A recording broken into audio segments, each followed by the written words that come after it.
Muy buenas tardes y bienvenidos a Todos Geopolítica. ¿Y de qué manera? Está a punto de salir, de hablar, de arrancar dialécticamente hablando la gira Ursula von der Leyen, presidenta de la Comisión Europea, nada menos que en Brasil. Digo la gira porque va a recorrer distintos países de Latinoamérica, entre ellos evidentemente este país carioca, recibida por Lula da Silva, por el presidente brasileño, en una relación que se va a antojar compleja. Vamos a ver qué dicen ambos, tanto Lula como von der Leyen, cómo afrontan este periodo, este extraño periodo en el que Brasil no quiere saber absolutamente nada de la guerra en Ucrania.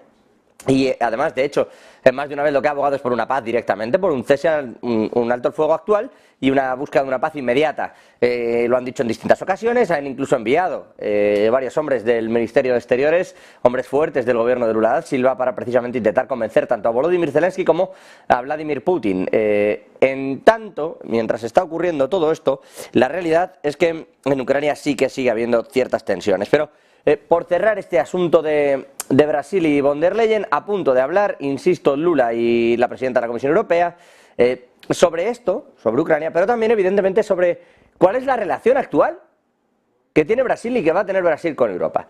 Es un punto importantísimo para Europa lo que está por venir, todo el devenir de los próximos meses de cómo se redefina la relación estratégica, económicamente hablando, entre Brasil y la Unión Europea, representada en este caso por la presidenta de la Comisión, por Ursula von der Leyen, es crucial para que sepamos hasta qué punto Brasil está volcado o no en uno de los bandos y hasta qué punto está Europa volcada o no en uno de los bandos.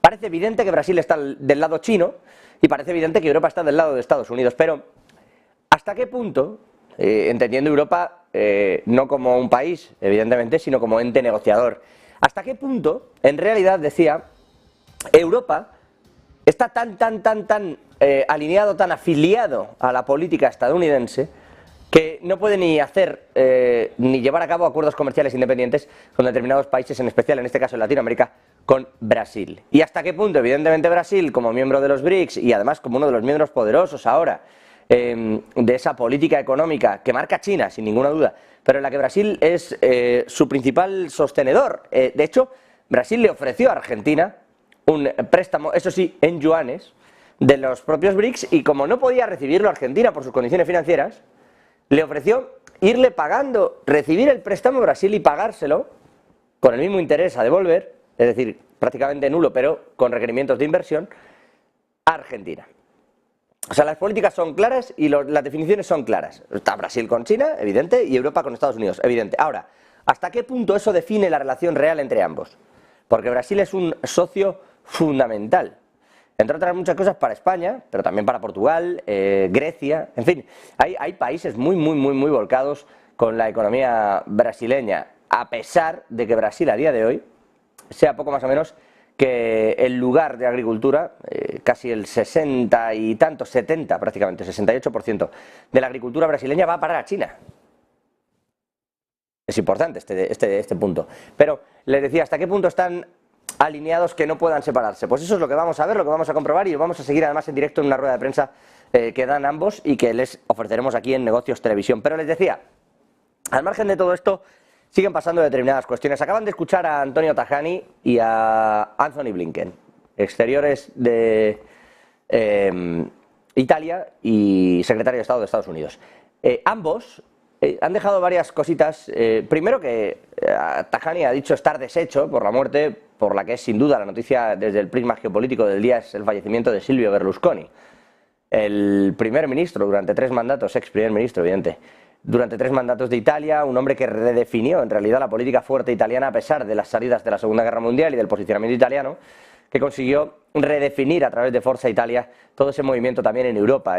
Un tipo capaz de hacer que Antony Blinken diga, o que Antonio Tajani digan, que consideraba las barras y estrellas mucho más que una bandera de amigos, y capaz también de hacer que Vladimir Putin envíe un telegrama hablando de él como un verdadero amigo. Es curioso porque quizá haría falta esto en la política actual, alguien capaz de que las dos posiciones tengan esa opinión. Claro que siempre se dice, es fácil el homenaje al personaje una vez muerto. Pero decía yo, esta es la noticia del día. Y Tajani y Blinken se han referido evidentemente a Berlusconi, pero también lo han hecho hablando de Ucrania y de la posición que esperan para Ucrania tanto en Europa como en la OTAN. Dice, es más fácil, por cierto, a tenor de lo que ha dicho Anthony Blinken, que entre en la OTAN que en Europa. ¿Por qué? Pues porque para la OTAN hay que cumplir una serie de estándares que tienen que ver con el organismo en defensa, la inversión que se realiza en defensa y adecuar esa inversión a la de los otros socios. Y además cumplir una serie de estándares que tienen que ver con los valores que se sigue. Unos valores que a día de hoy, lo fueran o no, dada la situación, se le están presuponiendo. Esto es como el valor en la mili, cuando había que hacerlo en España, que valor, y ponían se le presupone, pues esto es igual. Aquí se le presuponen una serie de valores, entendidos de otra manera, a Ucrania y por lo tanto podría entrar en la OTAN. En Europa es difícil porque ahí sí que se exigen una serie de estándares que piden una diferencia clara del sistema judicial, el económico, etcétera, y sobre todo otra serie de cuestiones que tienen que ver también con las políticas económicas y fiscales que se vayan a realizar. De ahí, por ejemplo, que luego Alexis Tsipras, cuando gobierna en Grecia, no puede hacer lo que quiere, porque además de entrar en Europa, entra en el euro, y eso es un problema para Grecia, o lo fue, para intentar hacer otro tipo de políticas, que no hizo. Pero eso también ha servido a la vez de marco para que otros muchos pues no hayan disparado el gasto, etcétera, etcétera. Pero más allá de eso, decía, Tajani y Blinken insisten en que Ucrania entrará en Europa y entrará en la OTAN. Con este marco, por cierto, en Ucrania lo que siguen es muy preocupados por el nivel del agua, que desde la destrucción de la presa cada vez es menor, que llega a la central de Zaporilla. Digo el nivel, el volumen de agua que permite que se refrigeren los reactores de la central nuclear. En teoría marcaron una línea que decían era como base y que por debajo de esa línea en realidad poco más o menos iba a haber un desastre nuclear, que eran los 12,70 metros. 12 metros 70 centímetros, si lo prefieren. Resulta que hemos sobrepasado con mucho eso, hacia abajo, quiero decir, esto ha caído por debajo de los 11 metros.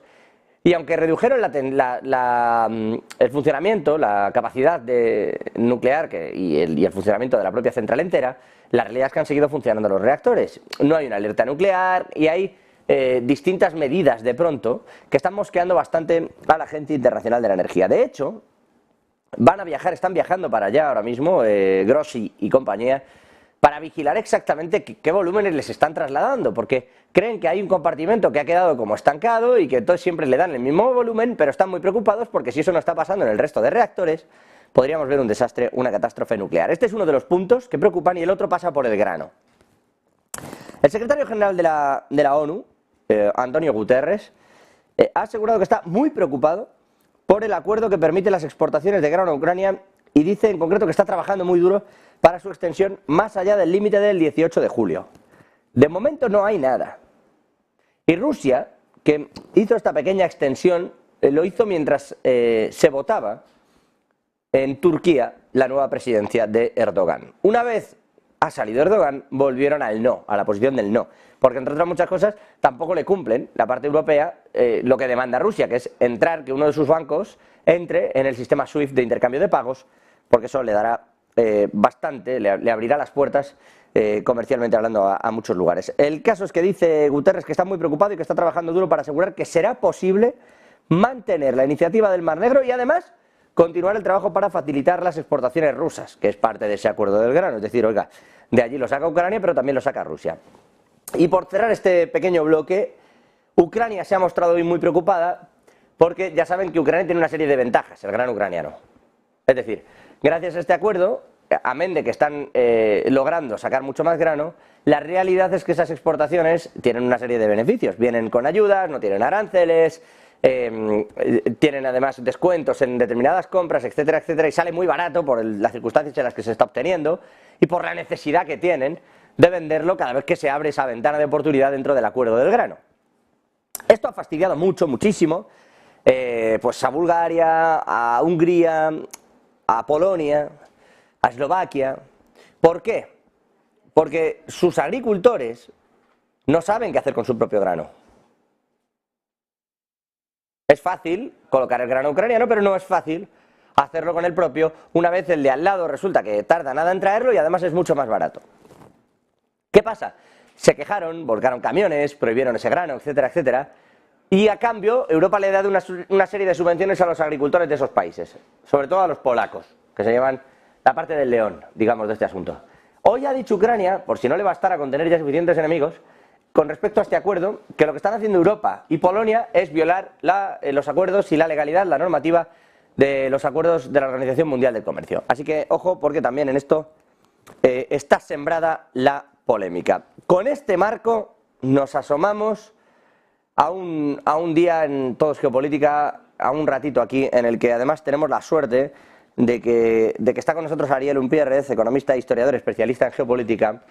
Un Ariel que, si me permites, y preguntándote por el hombre del día, muy buenas tardes. Tú conociste a Silvio Berlusconi, ¿qué te parece el fallecimiento del hombre del día, digo? Y probablemente, por lo que estamos viendo y por las definiciones tanto en Estados Unidos como en Rusia, puede que el hombre que hiciera falta en este momento del siglo. Bueno, José, sí, buenas tardes. Yo le he conocido a Silvio Berlusconi, no he sido amigo de él, desde ya que no. Lo traté por relaciones políticas, por razones políticas, cuando era primer ministro, después cuando ya no lo era y demás. Que era un hombre de Estado, bueno, yo no sé, esto lo dice Putin, que está en su derecho de decirlo. Evidentemente era un hombre, debo decir, un hombre comprometido con su tiempo. De esto no cabe duda, por sus negocios, por sus emprendimientos, por su rol en la política, por sus escándalos.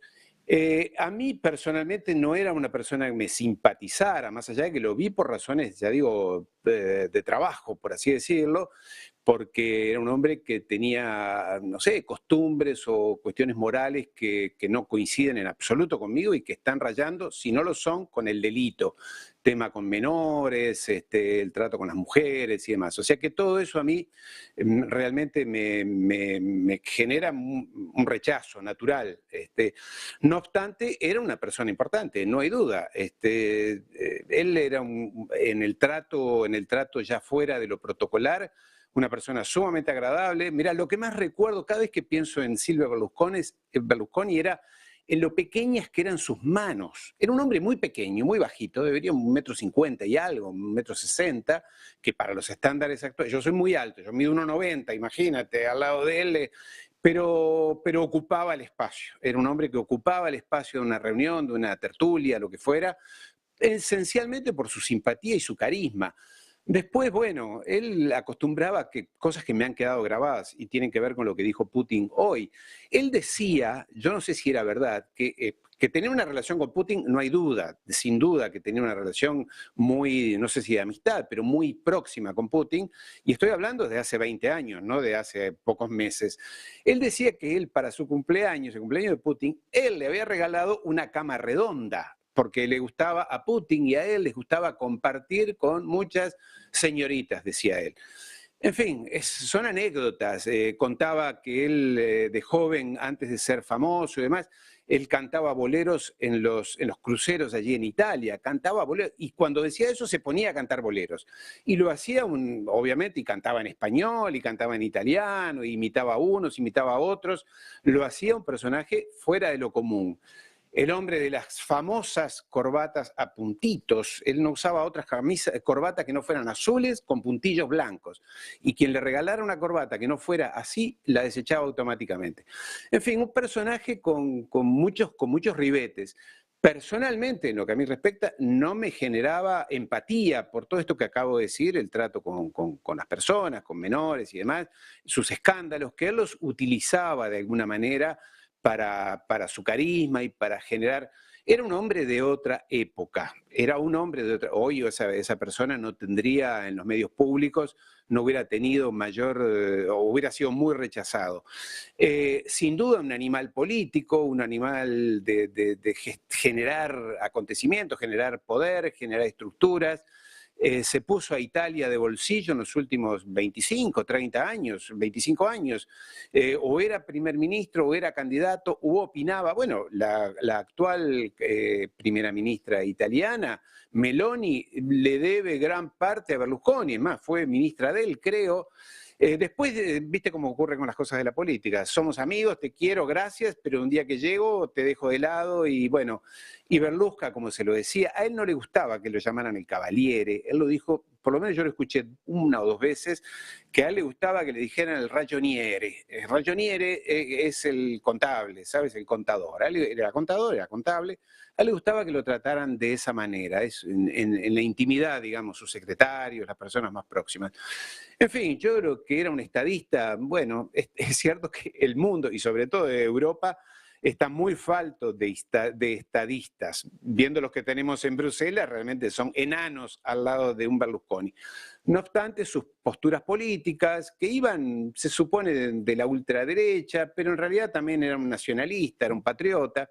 Para mí ser nacionalista y patriota no es de ultraderecha. Hoy parece que los progresistas, los socialdemócratas, todo lo que no es mundialista, gobierno mundial, todo lo que no es eso, es fascista, ¿no? Ni ser de izquierdas es ser comunista. Quiero decir que es que esto ya... El problema es que nos hemos ido rebajando.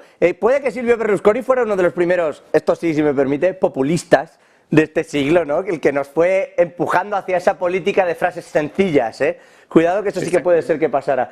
Cerrando esta reflexión en torno a Berlusconi, y si me permite, vamos con Ursula von der Leyen y Lula da Silva, que están a punto de empezar esta rueda de prensa, y le voy preguntando, me va comentando este asunto también, Ariel, pero cerrando esta reflexión, claro, yo no decía que Berlusconi fuera tampoco el hombre ideal, ¿eh? No quisiera yo entrar por ahí, que distaba mucho de ir a ser el hombre ideal, casi, da igual la concepción que uno tenga de hombre, no creo que estuviera en casi ninguna, ¿no? Como ideal, pero más allá de esto, lo cierto es que está en ese punto en el que es capaz de, lo que yo decía, ¿no? De ser llamado verdadero amigo en un telegrama por Vladimir Putin y de obtener también el favor de unos Estados Unidos que hoy han comenzado esa rueda de prensa, Anthony Blinken, el secretario de Estado, junto a Antonio Tajani, al ministro de Exteriores italiano, en la que decía, él miraba a la bandera de las barras y estrellas y sentía que había mucho más que amigos. O sea, que es curioso porque no se crea que hay mucha gente de la que se pueda decir esto mismo, a día de hoy. Exactamente, sí, era un oportunista, vamos a decir la verdad, lo fue en sus negocios, él nació de la nada, él contaba en sus anécdotas cómo había logrado construir el Milano II, es decir, esa ciudad dormitorio al norte de Milano, que había engañado a una persona, que se había subido a un tren durante meses para engañarlo y quedarse con esas tierras. En fin, un astuto, no es un Churchill, no es un Mitterrand, no es un De Gaulle.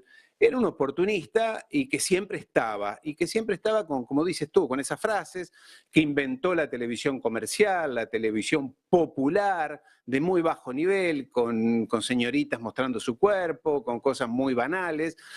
En fin, yo estoy seguro que tú piensas lo mismo, José, que no era una imagen o un modelo a seguir, estoy seguro.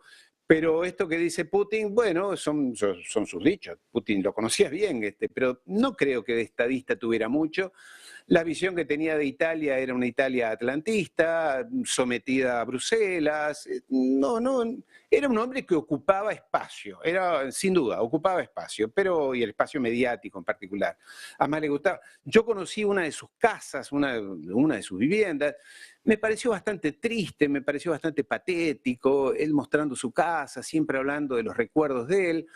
En fin, no me inspiró. He conocido a otras personas, como a Mitterrand, que inspiraba así allí en Francia, inspiraba un respeto institucional, que uno sentía el peso de alguien. Era un hombre oportunista, simpático, pero no mucho más que eso. No creo que el mundo haya perdido gran cosa, y menos Italia. Pues me quedo con esa dura reflexión, pero también le agradezco esa honestidad brutal que diría Calamaro, sobre todo en un momento en el que lo fácil, cuando alguien fallece, en realidad es eso, ¿no? Dar el homenaje al personaje muerto, primero el puñetazo y luego el monumento. Ariel, si me permite, nos vamos hasta esa conferencia de prensa entre Lula da Silva, presidente de Brasil, y Ursula von der Leyen, presidenta de la Comisión Europea, y enseguida vamos analizando también lo que de allí se podamos deducir. Vamos con esa conferencia. Habla ahora Lula da Silva. Investment from European countries to Latin America, FDIs, that are concentrated in the sectors or industries of manufacture, digital infrastructure and services. New possibilities will be open now with the infrastructure plan that we will launch soon. Today, the challenges of the world situation demand the relaunch of this association between Brazil and Europe. We dealt with three aspects. One of the central aspects is one of the core issues, the European-Mercosur agreement. And I told to President von der Leyen the concerns that Brazil has with the additional instrument to our agreement presented by the European Union in March of this year that enhances Brazil's obligations and makes Brazil object of sanctions in case of breach of the agreement. The premise that should exist between strategic partners is mutual confidence and not mistrust or sanctions. In parallel, the European Union has passed laws and bills that have extraterritorial effects and that changes the balance of the agreement. These initiatives represent potential restrictions to agricultural and industrial exports from Brazil. I reiterated my wish of my government to build a positive bilateral agenda. Se escucha mal, le pedimos disculpas por esa calidad del audio que no tiene que ver con nosotros. Dice Lula da Silva, salvo que yo me pierda algo, Ariel, que dice Lula da Silva que está intentando redefinir la relación que tienen para con Europa y que le ha comentado a Ursula von der Leyen que es un problema la política que tienen de sanciones a determinados sectores que no trabajan dentro de la propia Unión Europea, y habla por ejemplo de esa agricultura, ¿no? Decía yo, claro, Brasil le vende casi todo a China, pero es que intentando vender a la Unión Europea se le hace más complejo por el tipo de controles, los estándares que tienen y sobre todo que Europa no le termina de reconocer la relación del Mercosur como una puerta de entrada de ese grano, ¿no? No le vale solo el Mercosur para validarlo como puerta de entrada a ese grano de Brasil al viejo continente. Decía yo que va un poco por aquí, vamos a ver qué dice von der Leyen. Se escuchaba un poco regular, Ariel, al respecto de estas relaciones. Es lo tradicional de toda la vida. Europa dice que los demás deben ser liberales, abrir los mercados, y cierra los mercados que le son estratégicos, el sector agropecuario, agricultura en general. Y para eso usa argumentos sanitarios, los limones vienen en mala calidad, el cerdo no es de buena calidad, o hay problemas sanitarios, o sea, cláusulas extra tarifarias, ¿no? En fin, es el doble discurso que tiene Europa, lo cual es lógico, yo lo comprendo, tiene que defender su producción, defender a sus agricultores, y Brasil es un monstruo, es el primer productor mundial de carne, es el primer productor mundial de cerdos y de pollo, no sé si el primero, pero está entre los primeros. Y como Europa no se los compra, ¿a quién se los vende? A China, que es un mercado ávido de cerdo, de pollo, de soja, de cereales y demás. Europa tiene un gravísimo problema que es siempre entre el discurso hacia afuera y la realidad hacia adentro. Las barreras tarifarias de Europa son terribles, que las comprendo porque tiene que proteger su sector agropecuario. Mirá lo que está pasando en Holanda, allí en los Países Bajos, donde los agricultores han sacado sus tractores, bueno, la producción española, ni más ni menos. Imagínate, la producción argentina de vinos, por ejemplo. Está Argentina entre los primeros productores mundiales de vino, de cantidad, no de calidad. Bueno, amenaza al productor local. Esto es un problema tradicional, es una lucha tradicional, también está el tema de las patentes, no es un tema menor. Los países del tercer mundo, Brasil, Argentina, en este caso el Mercosur, están pidiendo flexibilizar el tema de las patentes. Los países desarrollados usan las patentes, sobre todo las patentes farmacéuticas, para decir a mi mercado no ingreses, tú no puedes producir, tienes que recibir mis exportaciones. En fin, son negociaciones comerciales tradicionales. El tema del Mercosur, bueno, está en veremos, porque claro, aquí hay dos grandes, Brasil y Argentina, que tienen diferencias, pero están unidos. Después tienes a Uruguay, un país que ahora es de la derecha, entonces está más abierto al mercado, que quiere romper el Mercosur. Nada nuevo, hace 40 años que se discute de lo mismo, sobre todo el sector agropecuario, ¿no?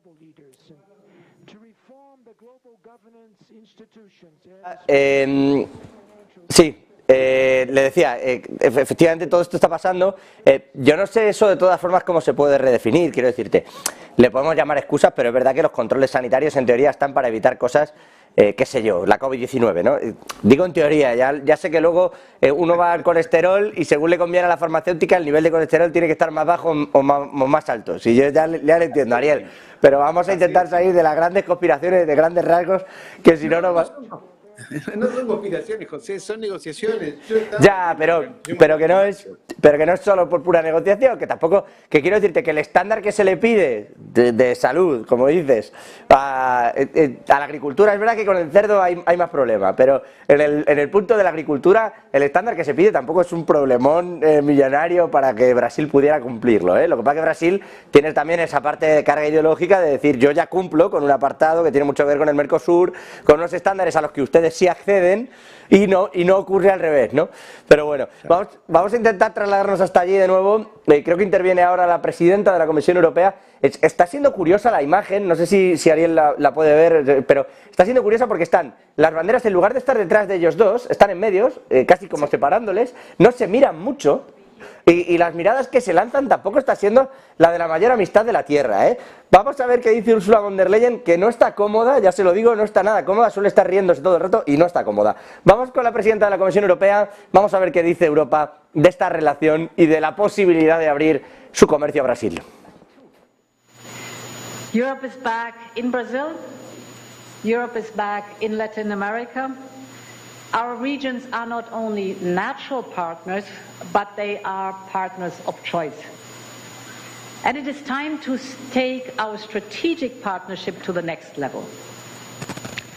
Our partnership comes, of course, also with new investment. We discussed that in our bilateral talk. The European Union is already the top investor in the region, and I'm very glad to announce that we will step up even further. Through Global Gateway, that is our international investment plan, the European Union will invest 10 billion euros in Latin America and the Caribbean, and this is only the start, because it will be complemented by private investments and by the contributions of our member states. We have discussed several topics. You mentioned them. I want to reflect on some of them. The first is indeed the global challenge on which we are joining forces is the fight against climate change. And President Lula, I told you that I heard for the first time when I heard you speaking, it was at COP27, your inspiring speech. I very much welcome your leadership on climate and in particular your leadership on biodiversity. We discussed the Amazon forest that is a wonder of nature. It's the green lung of our planet, and it is a key ally against global warming. So we want to contribute 20 million euros to the Amazon Fund. Of course, also our member states will contribute. We discussed your plan to end deforestation by 2030. This is great news for the world. And Europe is also your partner in this. Here too we would like to support you because you have a big responsibility in stopping deforestation in the rainforest. So we want to support you with Ursula von der Leyen, hablando ahora de la deforestación que quiere evitar Lula, entre otras cosas tiene el asunto del Amazonas sobre la mesa y no quiere evitarlo, quiero decir, no es un asunto que en Brasil tradicionalmente se mira para otro lado cuando uno llega a la presidencia porque es un marrón importante, económicamente da mucho dinero, pero evidentemente te cargas parte del planeta, pero esto ha pasado en todas partes y luego uno se recoloca. Si entras o no en la Agenda 2030, eso ya es harina de otro costal, no tiene nada que ver. El caso es que Lula sí está mirando de frente a este problema en el Amazonas. Dice von der Leyen que Europa está de vuelta con ellos. Ojo, porque dice Úrsula, Europe is back to Brazil. Europa está de vuelta en Brasil. No somos socios naturales, ha dicho, pero somos socios por elección. Fíjense lo clarito que está diciendo, que le van a apoyar con el asunto de la deforestación, pero no ha dicho nada del tema de la agricultura y de que entren esos productos precisamente en Europa. Ariel, ¿esto que estamos viendo son señales de humo? ¿O vamos a sacar algo en claro en cuanto a la relación futura, comercialmente hablando, entre Europa y Brasil? Mira, José, el tema del Amazonas es el tema central, América Latina ya no tiene muchas esperanzas de que su relación comercial con la Unión Europea cambie demasiado. Y estoy diciendo que cada uno tiene sus razones, ¿eh? No estoy diciendo que Europa esté mal está defendiendo su sector agropecuario, agricultura y demás, y es lógico. Pero el tema del Amazonas es nuevo. ¿Y qué ha ocurrido? Sobre todo en Davos y los muchachos del grupo del foro comercial, del foro mundial, allí de Davos, ya han venido diciendo en los últimos 2 encuentros que el Amazonas, primero lo insinuaron y ya después lo están diciendo, que dado que el Amazonas es el pulmón del planeta, es el Amazonas, esa selva, es el que permite respirar oxígeno puro al resto del planeta, Davos ha dicho que estarían pensando, no estaría mal que el Amazonas se convirtiera en una zona protegida por el mundo, ya no por Brasil, que estuviera bajo algún control mundial. Y esto en Brasil ha puesto, te imaginas, las alertas de punta, sobre todo en el sector, en el grupo de Lula. En Bolsonaro, sabes, él era mundialista, gobierno mundial, aperturista y demás. Bolsonaro era otra cosa. Lula ha dicho, atención, si sobre todo los anglosajones, yo siempre insisto porque hay que ponerles nombre, porque si no queda el mundo, queda en la nada. Los anglosajones están diciendo que quieren un gobierno mundial sobre el Amazonas o un control, quiere decir que se me están metiendo en mi soberanía. Este es el tema, créeme, José, y que quienes nos escuchan nos están viendo, es el tema central para Brasil, de sus relaciones internacionales. La guerra de Ucrania, el tema comercial, está todo muy bien, pero el tema central para la Cancillería brasilera es el tema de que se le quieren meter en el Amazonas, en la soberanía del Amazonas. Y ya sabemos que cuando los ingleses, sobre todo los anglosajones, dicen que te van a cuidar, que piensan en tu protección, quiere decir que te van a robar algo. Son piratas de toda la vida, ya lo hicieron con el resto del planeta. Entonces, los brasileros, que son quizás, junto con la rusa, la Cancillería o el Ministerio de Relaciones Exteriores más sólido, mejor constituido, con profesionales de estatura realmente magnífica, saben que vienen a por ellos. Entonces, por eso Lula ha dicho Amazonas, Amazonas, y Úrsula dice, estamos muy preocupados por el Amazonas, negativo. Lo único que quieren, les han dado la orden allí en Bruselas, en Davos, a ver qué les podemos robar a los brasileros, que además, lo recuerdo, sobre su plataforma submarina en el Atlántico han descubierto yacimientos petrolíferos enormes. Por algo, los ingleses están fortaleciendo sus bases militares en Malvinas y en las islas circundantes. Es decir, es todo por el bien y la democracia y la felicidad del mundo. En realidad son piratas, lo han hecho toda su vida, vienen a robar. Entonces Brasil, y lo digo con humor y con crudeza, porque esto es lo que está pensando y en lo que está parada la Cancillería brasilera y el gobierno de Lula. Su apuesta comercial y de exportación, Brasil la tiene puesta en China. Brasil es el principal, número 1, partener o socio de China en América Latina. El número 1 es Brasil. Obviamente, el territorio que tiene, las riquezas que tiene, inconmensurables en recursos naturales y demás. Y Brasil ha dicho, bueno, si hay que ir con China, vamos con China. Una vez más, lo de siempre. Es difícil la relación con Europa, es difícil, y bueno, los socios miran hacia otro lado, que es lógico. Y China hace inversiones en América Latina, ferrocarriles, puertos, infraestructuras, industrias y demás. Estaba hablando Lula, cuando en la traducción yo escuché, hablaba en inglés, la persona decía industrialización. En América Latina, los gobiernos, y sobre todo los gobiernos progresistas, de alguna manera, pongámosle entre comillas eso, están hablando de industrializar América Latina, cosa que en Europa recién ahora se están despertando. Europa se ha sumido en la financiarización, o sea, el negocio de Europa es negocio financiero, la especulación financiera. Está muy bien, perfecto. La industria se fue toda a China, al sudeste asiático, la perdieron.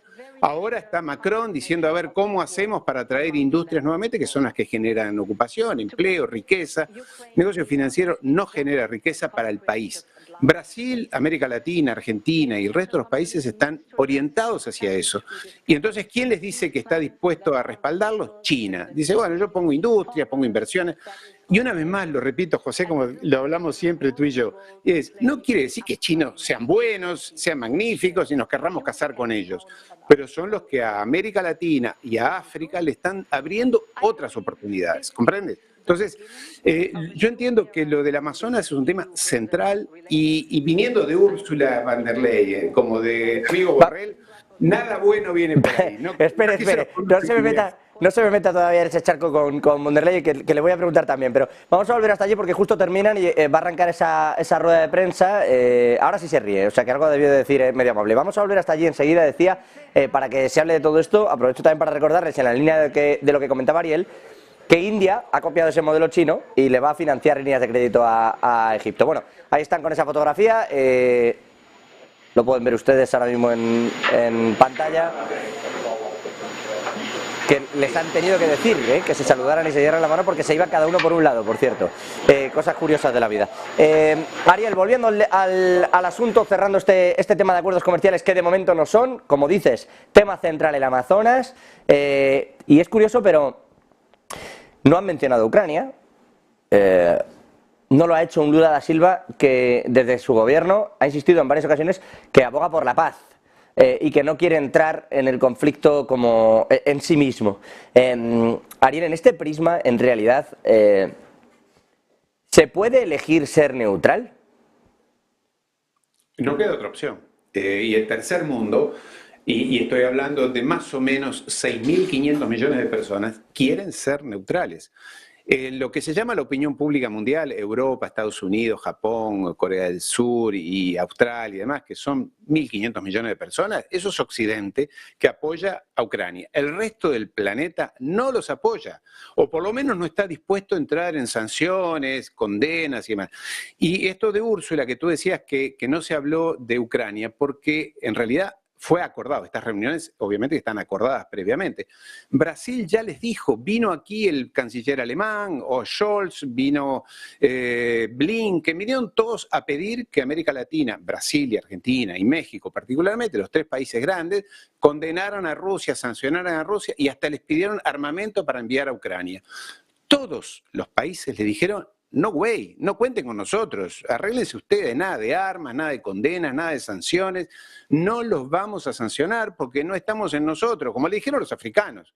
Los africanos dijeron lo mismo. Entonces, obviamente que Úrsula, la pequeña Úrsula, que tendría que explicar los 300 millones de dólares que su marido aparentemente se robó, pero bueno, son cosas que pasan allí en Europa. Su marido hizo un negocio en la época de las vacunas, allí en Europa. Cuidado, que dicen que no, a ver, vamos a ir por partes, que luego esto todo queda, Ariel. Este caso, por contarlo entero, recibió un dinero, efectivamente, la compañía a la que pertenecía su marido como consejero, pero dicen que no intermedió en la operación. Una operación en la que la propia comisión compraba efectivamente material sanitario y encargaba una serie de investigaciones a la compañía en la que su marido era consejero, pero no intervino. No sé qué se preguntó ni qué no, ni qué presentaron. El caso es que les han dado por inocentes y han dado carpetazo a este asunto tanto con el marido como con von der Leyen. Dicho esto, perdóneme que le interrumpa. Es así, no, pero tienes razón, José, en decirlo porque tenemos que ser objetivos. Sobre todo tú que representas un medio tan respetable como Negocios Televisión, tú tienes que dar esa imagen desde esa versión que es la real, es la objetiva. Yo como analista y como de alguna manera interpretando lo que piensan millones de personas, es muy raro. Es muy raro. Bueno, pero en fin, dejémoslo ahí. En fin, lo que ocurre es que a Úrsula y al argentino Borrell no los quiere nadie en América Latina, no los respeta nadie, y sí los reciben, desde ya que sí. Te estoy dando crudamente, para no perder tiempo, te estoy dando la versión que circula en toda América Latina. Vienen, como no, los recibimos, protocolo, pero tú decías, ni se miran, ni se sonríen, se dan la mano protocolarmente, porque bueno, son estados que deben...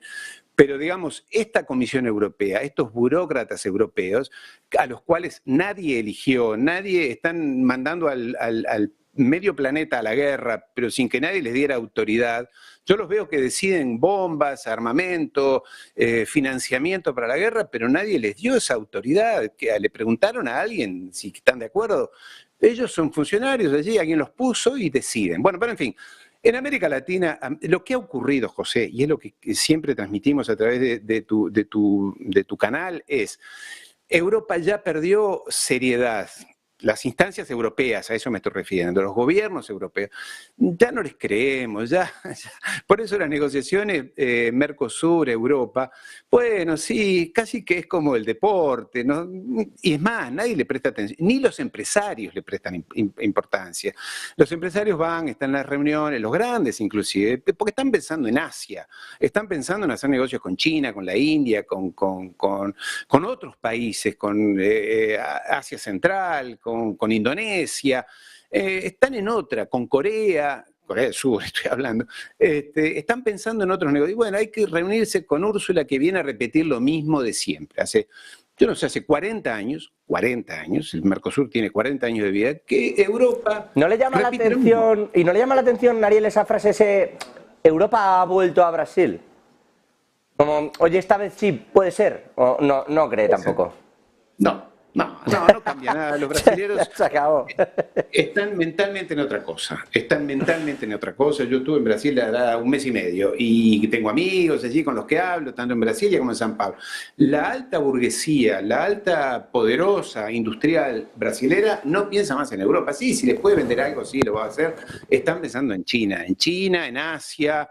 Viajan allí, tienen unidades de negocios allí, han delegado personas. Un amigo mío hace poco fue delegado, ya lo enviaron a vivir a Shanghái.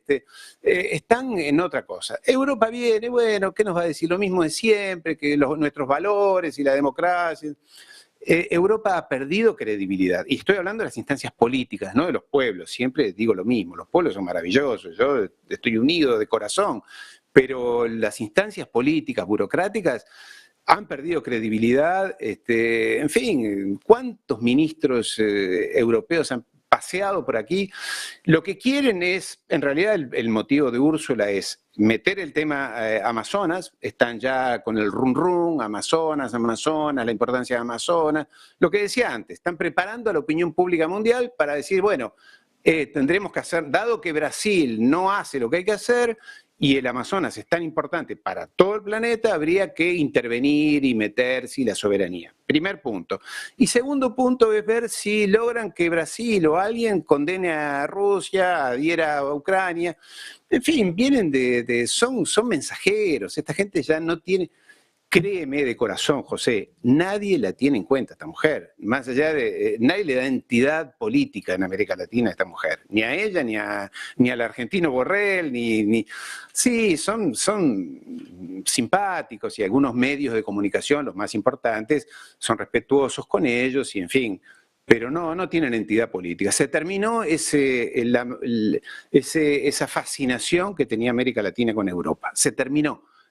Fascinación, digo, moral, ética, los valores, la democracia, la convivencia, la tolerancia. José, por ponerle un punto contrario, que hoy por razones personales no ha podido estar con nosotros Lajos Sasdi, que ya sabe que acostumbra a estar también. Lo extrañamos. Sí, que acostumbra a estar también los lunes. Por ponerle ese punto contrario, Europa no deja de ser el mayor inversor en América Latina, ni China ni Estados Unidos. Europa es el mayor inversor de América Latina. No solo eso, si uno mira por países, la principal banca de Brasil es española, que es Banco Santander. Para ser más precisos, quien tiene el core del negocio en Brasil. Y eso que en los últimos resultados no fue su mejor, fue su mejor apuesta y le compensó otro tipo de entradas. Le ocurre algo parecido a BBVA con México. Y entonces ahora se está trabajando en esta especie de Unión Europea-Mercosur. Y por eso le preguntaba yo a Ariel, si esto era filfa o no. Yo, más allá del personaje, por eso trataba de huir del personaje de Ursula von der Leyen, más allá de las dificultades que acarrea una von der Leyen, que bueno, pues puede que ya esté vencida en su mandato, ¿no? Le ocurre incluso a Jens Stoltenberg en la OTAN, que ya hay quien se está rifando el puesto, que si Ben Wallace, desde el Ministerio de Defensa de Reino Unido, hasta el propio Pedro Sánchez quiere ser secretario general de la OTAN. No, él dijo que no. Bueno, pero no cuando Pedro Sánchez dice que no, Ariel, suele ser que sí, ¿eh? Sí. Solo hay que saber leerlo. Pero no, yo claro, tengo que tener... sí. Pero acuérdate, pactarás con Podemos... Si se lo piden... Pactarás con Podemos no, pactarías con Bildu no, no perdonaría ningún delito fiscal, no tendría problemas... Quiero decirte, si te dice que no, desconfía. El caso, más allá de eso, parece que las quinielas, lo quiera él o no, no le ponen ni siquiera en la terna, ¿eh? O sea, quiero decirte, parece que Ben Wallace tenga bastante atado este asunto desde Reino Unido. Pero le decía... Y eso que Pedro ha hecho mucho por ser, ha remado en la tormenta. Para pues mire, ¿cómo será la cosa? Que España ha sido neutral en 2 guerras mundiales y si hubiera una tercera nos mete de cabeza. Pero bueno, sí, lo digo de verdad. El caso, sí, claro, que más allá del personaje de von der Leyen, le decía, esa Unión Europea-Mercosur, me imagino que algo acabará saliendo de ahí, sobre todo porque en cuanto las empresas remen, el nivel de intercambio, de volumen económico que hay empresarialmente hablando entre América Latina y Europa es espectacular, insisto, no hay ni China, ni Estados Unidos, ni nada. Europa es el principal socio de Latinoamérica, en cifras. Entonces, con eso... A nada que salga algo empresarialmente hablando de la Unión Europea-Mercosur, digo yo, que algo sí se avanzará o tampoco. Sí, mira, en realidad es cierto lo que tú dices, porque las empresas van por su canal personal, propio, no esperan de Úrsula o de Borrell para hacer negocios. Hacen negocios, prosperan, invierten, desarrollan productos, tecnologías, acuerdos. Pero mira, de este acuerdo se habla, no sé, hace 20 años o 15, no sé cuánto, y se pospone por problemas en Europa, por problemas en el Mercosur, de un lado o de otro. Pero la realidad económica sigue su curso, afortunadamente, ¿no? Sigue su curso, las empresas invierten, cambian de inversiones, bueno, Telefónica en el caso de España, en Repsol, en fin, las grandes, Indra, hay cientos de empresas que no esperan a que Bruselas les... Este marco, sí, vendría bien que se hiciera un acuerdo. Hay contradicciones, ha cambiado en un sentido o en otro, hay posturas diferentes dentro del Mercosur, hay posturas dentro de Europa. En fin, yo creo que bienvenido todo lo que sea diplomacia y encuentros y buscar acuerdos y buscar entendimientos, bienvenidos. Pero vuelvo una vez más, la parte diplomática está muy desgastada, está muy manoseada, por decir un término un poco grotesco. Afortunadamente los negocios avanzan, a veces para más, a veces mejor, a veces peor, como son los negocios mundiales. Pero confiemos en que un cambio de personas, en el caso de Stoltenberg, en la OTAN, en el caso de esta señora allí en la Unión Europea, en fin, haya un cambio, pero no tenemos muchas esperanzas en América Latina en esos cambios súper estructurales, ¿no? Pero dice, por ir al detalle, por ir al plano, tienen este proyecto, Europa tiene el proyecto este famoso Global Gateway, sí, o Global Gateway, que es en realidad una especie de financiación en proyectos energéticos a lo largo del mundo. Y de ese proyecto se va a gastar 10.000 millones en América Latina, 2.000 solo en proyectos energéticos en Brasil y 420 extras en la preservación del Amazonas. Hombre, eso sí es algo. Sí, señor, sí, señor. Veámoslo, seamos positivos. Declaración. Pero bueno, seamos positivos y ojalá que se concreten. No sé, han habido muchos proyectos a lo largo de los años, y no quiero ser negativo, no quiero que esto quede como que lo mío es un tinte negativo. Hay que ser positivos, ir para adelante, lo han dicho el G7, lo ha dicho la Comando Sur de los Estados Unidos, estamos muy preocupados con la penetración de China en América Latina y tenemos que contrabalancear eso. Bienvenido, todo lo que se haga, bienvenido, no.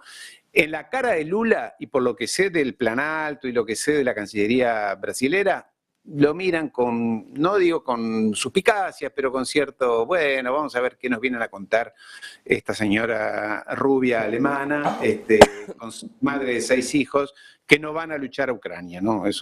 Ella dice que hay que hacer guerra, pero sus hijos allá, tiene 6 hijos, allá a Ucrania no van. Puede reprochar a Úrsula porque... Conozco, vamos, históricamente van pocos hijos de los que definen la guerra no mandan a sus hijos a la guerra. Esto pasaba antes, pero desde que les matan desde lejos no les sueles mandar. Pero bueno. En el caso, mira, yo no porque no sea ni amigo ni nada, a Stalin le mataron un hijo en la guerra y a Mao le mataron otro en Corea. No porque los quiera defender, porque no los conozco, no tengo nada que ver con ellos, nunca tuve nada que ver con el comunismo, pero y a Stalin, cuando su hijo estaba prisionero en Alemania, le preguntaron si lo quería canjear y él dijo, yo no puedo canjear a mi hijo cuando millones de rusos están muriendo, y lo dejó morir a su hijo allí. Y Mao hizo lo mismo. Pero bueno, serían estadistas, no lo sé. Bueno, Ariel, no me diga. Último asunto y con respecto a Lula, porque hablamos mucho de la figura, si es controvertida o no de von der Leyen, la de Lula no lo es menos. Mira, el Lula ha sido una gran sorpresa para el resto, para América Latina en general y para el mundo, porque Lula, bueno, venía de tener esas acusaciones de corrupción y demás, aparentemente no se probaron, que es un poco lo que está pasando en el mundo ahora con esta señora Nicola Sturgeon allí en Escocia, que es donde se usa, quizás con razón, yo no digo que no, pero se usa la condena jurídica de corrupción y demás para atacar al adversario político y desacreditarlo. Mezclo lo de Escocia porque quizás lo hablemos, es un tema que hoy está en las portadas de los periódicos, está presa la ex primera ministra de Escocia, acusada de corrupción, ella, su marido, en fin. Pero él venía de eso y llegó a un gobierno nuevo en Brasil y lo primero que dijo es que, bueno, él no estaba de acuerdo con lo que estaba haciendo Rusia, siendo que es miembro de los BRICS. Después, a los 2 días, se fue a Rusia y le dijo que abrazó a Putin y le dijo todo muy bien. Después se fue a China. Brasil está navegando, como muchos países, está navegando en esas aguas turbulentas entre ser atlantista, recordemos América Latina es América para los americanos, según la doctrina Monroe de los Estados Unidos, gran deuda externa, por consiguiente negociación en el FMI, del lado atlántico, geográficamente y culturalmente, pero por otro lado con ganas de abrirse hacia Asia, digamos. Entonces Brasil nos ha confundido a todos, realmente nos ha confundido a todos. El primer Lula que descolocó al planeta cuando casi que lo condena a Rusia, dijo que no estaba de acuerdo con la invasión a Ucrania. Después corrigió el tiro, pero iba por ese lado. Y es una figura controvertida desde ya. Bueno, sacó a 30 millones de pobres. En Brasil había 30 millones de personas, cuando en su primer gobierno, que nunca se habían bañado con un jabón. No sé cómo lo dices tú allí en España, jabón, ¿sabes? Jabón. No conocían lo que era bañarse, ducharse todos los días, comer 2 veces al día. Comían una sola vez un pobre arroz con frijoles. Y eso, bueno, ese fue ese hombre. Y hoy creo que vuelve por eso. La impresión que da es un hombre cansado, es un hombre ya viejo, es un hombre agotado, con cierto rencor, en fin, no sé, pero Lula siempre es un símbolo, obviamente, controvertido desde ya, pero en su política exterior él dijo cosas importantes, quiso mediar entre Ucrania y Rusia. En Rusia le dijeron bien, ojalá, y Ucrania, como le dijo al Papa y como le dijo a todo el mundo, nada de mediación, aquí vamos a por guerra, el que no nos mande armas no tiene nada que hacer aquí. O sea, el Zelensky, como siempre, llevando el suicidio, al asesinato a su propio pueblo, pero Brasil en todo caso genera una expectativa, abre muchas expectativas en América Latina, pero no es el Lula de hace 15 años. No, claro. Recolocándolo todo, como le decía, hoy haciéndole de contraparte, Ariel, al final Lula tenía problemas con los escándalos de Petrobras, donde tuvo implicados a decenas de amigos y miembros del partido que siguen en la cárcel, y se dice que con mucho de ese dinero, además se realizaron por parte de algunos, de familiares directos del propio Lula, determinadas compras de fincas, viviendas, etcétera, etcétera, y efectivamente él no ha aprobado, él está fuera de la cárcel no porque haya aprobado que no comprara en B esas casas, sino porque nadie probó que el dinero proveniese de esas ilegalidades. En realidad era un apartamento que le regaló una empresa que... Sí, bueno, pero en fin, ese es por el que sí que fue. Ese es por el que sí que fue. Pero que hay otro buen número detrás que y está bien la justicia, o sea, la carga de la prueba está en el que acusa, no en el que tiene que defenderse, ¿no? Pero que todo ha quedado raro, porque ni uno ha sido capaz de demostrar una cosa, pero es verdad que no ha salido Lula diciendo aquí están las cuentas y se ve claramente que no hay una fiscalidad B. Eso no ha pasado tampoco, ¿eh? Pero bueno. Pero al respecto, es que le quiero preguntar por el tema de Sturgeon y se me va el tiempo, Ariel. Entonces, brevísimamente, en un minuto. Nicola Sturgeon, ex primera ministra de Escocia. Dejó el cargo, dijo que por razones personales, pero empezaban a oírse ya desde el río ese run. ¿Qué? Un minuto. Un minuto. Pero por explicarlo, ¿no? Se escuchaba ya ese run de van a ir a por su marido por financiación ilegal del partido, del SNP, allí en Escocia. Sí. Ella dejó el cargo, lo arguyó a razones personales, ahora el cargo recayó dentro de su partido, en la siguiente persona, en Hamza, que es quien ahora mismo ocupa el cargo, pero le siguen persiguiendo, le persiguen hasta por 700.000 libras que en teoría habrían recibido ilegalmente. Dice que ella es inocente de todo cargo. Sí. ¿Sabe qué pasa? Vamos, ni un minuto, 30 segundos. Aquí hay una venganza política. Esta era la primera ministra de Escocia que se quiere separar del Reino Unido. Dijo que en octubre de este año debería haber un nuevo referéndum, un nuevo plebiscito, a ver si los escoceses quieren separarse del Reino Unido. Imagínate para los ingleses, esto es una locura.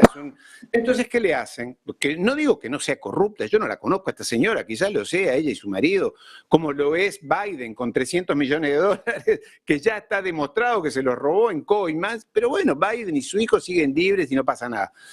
Pero digo, esta señora, el tema es que hizo el sacrilegio de decir que el Reino Unido, que uno de los miembros es Escocia, se quiere independizar, se querría independizar, y hay tendencia a independizarse. Y esto es intolerable. Entonces, ¿qué hace? Hoy en día en los países desarrollados lo que se hace es hacerle causas judiciales a los políticos, que todos son campañas políticas, son corrupción de la campaña política. No creo, no sé, no conozco el caso en particular, que digan que ella se llevó dinero ella a su casa. Dicen que financió su campaña política con dinero oculto, como hizo Sarkozy en Francia, como hizo Chirac en Francia, y como hacen prácticamente todos los políticos en la democracia moderna. Tienen dinero oscuros. Ariel, pero es una venganza política. Ahí se lo voy a quedar, ahí se lo dejo. Ariel Umpierrez, economista, historiador, especialista en geopolítica. Un gusto este ratito de charla con usted, además aderezado con Ursula von der Leyen y Lula da Silva. Gracias. Un abrazo. Nosotros frenamos 2 minutitos y regresamos con todas las noticias del día y el mejor análisis previo a lo que pueda decir mañana Estados Unidos sobre su inflación en el cierre de Wall Street en 2 minutos, aquí, en Negocios Televisión.